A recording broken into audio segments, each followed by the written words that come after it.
Hello， 大家好，我是妮家的汉堡。上次彼得刚开导自己的学生，转头就因为金并扣黑锅，以叛国罪名锒铛入狱。没想到遇见了英雄同行夜魔侠了。工厂发生爆炸，两人放下争斗，合作躲开了爆炸的瓦片。彼得将夜魔侠救出工厂，自己返回工厂，在机器被炸毁之前，成功拿到了拷贝所有资料的磁盘。但门卫也发现了蜘蛛侠，开枪击落他头顶的屋檐，彼得猝不及防被屋檐砸中。这时夜魔侠竟然返回将他救了出来。两个经历生死危机的人握手言和。彼得将磁盘交给了夜魔侠，拜托他送到马特手上。夜魔侠认为蜘蛛侠是同道中人，于是向彼得坦诚，金币那个大冤种就是约翰逊·菲斯克。彼得终于知道恶鬼为啥找金币查了，合着是狗咬狗，一嘴毛。菲斯克工厂爆炸后，认为证据全部被销毁的阿里斯特和金币狂喜，既搞定了彼得，又污蔑了蜘蛛侠，一石二鸟，做梦都能笑醒。只可惜菲斯克带来了不好的消息，彼得跑了，而且蜘蛛侠也拿到了他们工厂的机密资料，一旦证据暴露，金币可能会被抓去坐大牢。不过还有一个好消息，彼得的姑妈病倒了，只要他们在医院外守株待兔，抓住彼得逼他认罪，到时候菲斯克一家就能从浑水中脱离出来。彼得告别夜魔侠，赶回马特家中，一到家就看见新闻播报梅姨入院的消息，显然是金并故意放出来引他上当。彼得只有梅姨一个亲人，当然要去医院见梅姨，结果一开门就见到了换装回来的马特。得知彼得要去见姑妈，作为律师，马特本该阻止，但作为朋友的他理解彼得对亲人的担忧。马特答应将磁盘交给联邦特工，尽快帮彼得洗刷冤屈，让他先去见梅姨。彼得刚到医院，就听见玛丽简的姑妈在说他不孝，直剧还没进门呢，恶婆婆的架势就端上了。玛丽简可听不得这些，她转头离开了病房。彼得混进了医院内部，找到了玛丽简，俩人一碰面，玛丽简两眼泪汪汪，忍不住亲了彼得。亲完似乎想解释自己和哈利的关系，但最终什么都没说出来。彼得则在玛丽简的帮助下，伪装成医生见到了梅姨，并告诉梅姨自己没有叛国。没想到这时玛丽简的姑妈出现，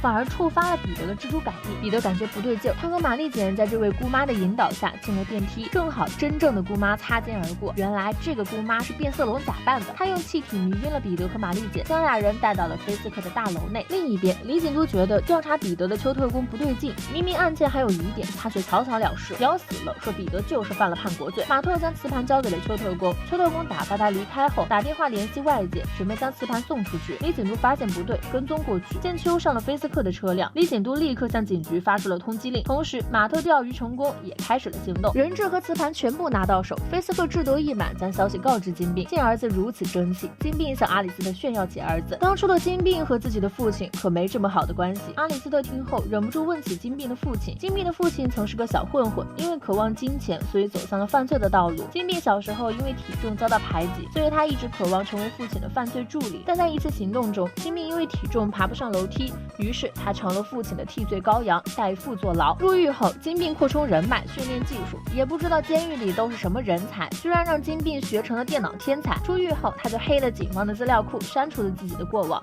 并且改名换姓，成为了纽约黑道头头，成功让他的父亲付出了抛弃自己的代价。看样子，这个监狱和某小学生的夏威夷是同款，出来后样样精通。彼得和玛丽简被关进了罐子内部，菲斯克打算将内部空气抽空，憋死俩人。李锦都带着警察及时赶到，将邱特工以及菲斯克等人一网打尽。见夜魔侠加入战局，引开了变色龙，李锦都上前一步，格挡被摔，将邱特工制服，打开空气罐大门，放出彼得和玛丽简。彼得赶紧让玛丽简藏起来，自己换上蜘蛛侠的衣服去帮夜魔侠。没想到变色龙不敌夜魔侠，三两下就被放倒，而玛丽简也身手利落，徒手撂倒了要攻击他的歹徒。菲斯克见势不妙，将磁盘扔给了变色龙，对方划开绳索，带着磁盘逃回了金并的犯罪大楼。彼得和夜魔侠追了过去，彼得负责去找磁盘，夜魔侠和金并打了起来，可惜他略输一筹，叫金并开着直升机逃脱了。彼得虽然追了上去，但飞机内的人并非金并，而是假扮金并的变色龙。虽然没抓到金并，但彼得却找回了自证清白的磁盘，最终他的叛国罪被平反。金并走上了父亲的老路，让自己的儿子背锅。法庭结束后，金并恼羞成怒，将提出计划的阿里斯特解雇。另一边，马特按照乔纳的约定完成了任务。显然，这位刀子嘴豆腐心的老板对彼得相当器重，不但悄悄出资帮助彼得雇佣最有名的马特律师，还让彼得又一次回到号角日报工作。同时，彼得也有意外之喜，他和夜魔侠成了好友，以后俩人就是一条战线的队友了。返回工作的第一天，彼得接到噩耗，玛丽简和哈利要订婚了。还没等彼得回神，阿里斯特一通电话打了过来，他让彼得通知蜘蛛侠，今晚8点在老布兰德大楼见面。阿里斯特明白，他知道的太多了，一旦被解雇，金并绝对不会放过他。于是他打算先把金并的资料交给蜘蛛侠，可惜阿里斯特并没有发现金并就在他身后。电话一挂断，阿里斯特就被金币绑架了。彼得对玛丽简订婚的事情忧心忡忡，但当晚还是去见了阿里斯特。对方被改造成了终极蜘蛛杀手，彼得被打了个措手不及。他慌乱地躲过阿里斯特的攻击，却被对方重重地锤进了大楼底部。阿里斯特穷追不舍，但彼得已经被神秘女人救起。女人告诫彼得，在战斗过程中不要分心，与其去想怎么击败阿里斯特，倒不如想想阿里斯特为什么会盯上他，要学会从根源解决问题。彼得一脸不解，随后女人将他放到了安全的地方。金币让阿里斯特重连信号，却发现蜘蛛侠不见了。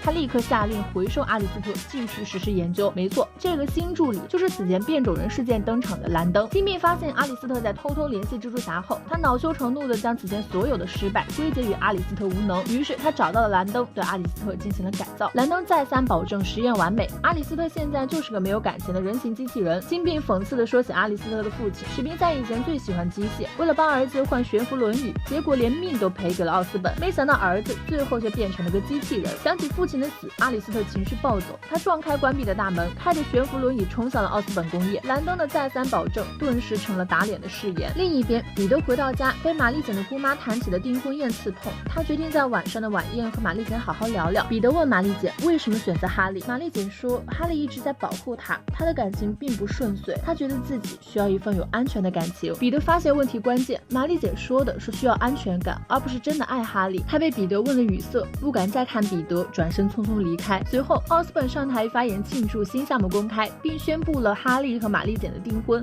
这时阿里斯特急匆匆地朝着晚宴赶来，彼得的蜘蛛感应响起，他立刻换上蜘蛛侠的战衣，但挣脱兰登程序的阿里斯特的目标只有奥斯本。他甩开彼得，扛起奥斯本就要离开。哈利带着玛丽简追了上去，这时金币的回收小队赶到，那飞行器将4人全部抓获后，用泥烟通通放倒在地。彼得立刻追上飞走的回收飞行器，抵达金币犯罪大楼，却看见金币解开奥斯本中的迷药，并向这位塑料队友表示了歉意。金币解释，阿里斯特已经被他改造成针对蜘蛛侠的机器人，但对方冲破了程序，将奥斯本当作害死他父亲的凶手。奥斯本无语，明明当初是金币的人引爆了工厂，这会儿怎么让他背起了锅？没想到金币还藏了个秘密，史宾塞其实没有死，当初的爆炸中他侥幸逃过一劫。金币知道这个天才不会再为他所用，于是金币一不做二不休，将史宾塞冷冻藏了起来。然后他告诉阿里斯特，蜘蛛侠是导致这一切发生的罪魁祸首，这才让阿里斯特替他卖命。蜘蛛侠大惊，什么丧尽天良的黑心老板？这时巡逻的保安发现屋顶上有个比较别致的蜘蛛侠雕塑，上去就是一枪，不过没能击中彼得。金币见蜘蛛侠送上门来，立刻让兰登放出阿里斯特攻击彼得。兰登好似被老板逼迫着让 App 加快速度面试的程序员，明知系统有大 bug， 也只能硬着头皮往前冲。面对阿里斯特的攻击，彼得突然想起神秘女人的话，要从根源解决问题。于是他立刻抖出了史宾塞没有死的事情，并将史宾塞被冰冻的视频放了出来。阿里斯特果然出了 bug， 不再攻击蜘蛛侠，反而将目标指向了金币。不过兰登给阿里斯特设置了明确程序，他不能伤害金币，但揍兰登出血还是可以的。外头顿时乱作了一团。此时玛丽简和哈利独处一室，玛丽简试图逃离这个地方，哈利却直接放弃思考。外面进来的保安被玛丽简一个人放倒。等彼得带着奥斯本赶到现场，哈利却冲上去感谢父亲救出了他，这让玛丽简不能接受。阿里斯特的叛变使得局势逆转，彼得告诉他史宾塞就在地下5层。阿里斯特立刻跳下大楼去救他的父亲，彼得则将奥斯本父子和玛丽简救了出去。经历了这次危机，玛丽简意识到自己和哈利并不合适，她将订婚戒指还给了哈利，并拜托蜘蛛侠将自己带走。彼得有些好奇他为什么那么做，在玛丽简看来，